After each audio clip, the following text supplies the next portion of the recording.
আসসালামু আলাইকুম রহমতুল্লাহি বারাকাতু। আজকে আমি কোনো ব্লগিং করার জন্য আসি নাই, জাস্ট একটা কথা বলার জন্য আসলাম। এটা হচ্ছে কি, আমরা বিভিন্ন কিছু নিয়ে আমরা আমাদের গন্তব্যটা আছে ওটা আমরা ভুলে যাচ্ছি। তো গন্তব্য বলতে আমি এই জিনিসটাকে বোঝাচ্ছি, সেটা হচ্ছে কি আমাদের সবার প্রিয় হাদি ভাই যে মারা গেল, শহীদ হলো, মারা গেল না, উনি শহীদই হয়েছে। তো দেশের জন্য যে উনি এত কিছু করলো, দেশের কথা ভাবতে ভাবতে যে সে একেবারে শহীদ হয়ে গেল, তাহলে আমরা তাকে ভুলে যাচ্ছি মানে আমি দেশকে ভুলে যাচ্ছি। তো আমি বলবো রাজনৈতিক বিষয়টা এক পাশে রেখে হলো আমাদের সর্বপ্রথম দাবি হচ্ছে কি, আমাদের প্রাণপ্রিয় ভাই হাদির কে যারা হত্যা করেছে তাদের বিচার যাতে বাংলার জমিনে হয়, তাদের বিচার যাতে জনগণের সামনে হয়। তো হাদি জিন্দাবাদ, বাংলাদেশ জিন্দাবাদ। আমি এটাই বলবো, হাদির বিচার যাতে বাংলাদেশে হয়।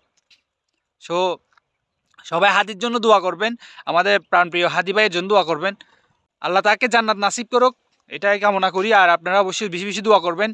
আর হাদি ভাইয়ের বিচারটা যাতে বাংলা জমিনের মধ্যে হয়, নির্বাচনের আগে কিন্তু হাদি ভাইয়ের বিচার চাই আমরা। আল্লাহ হাফেজ।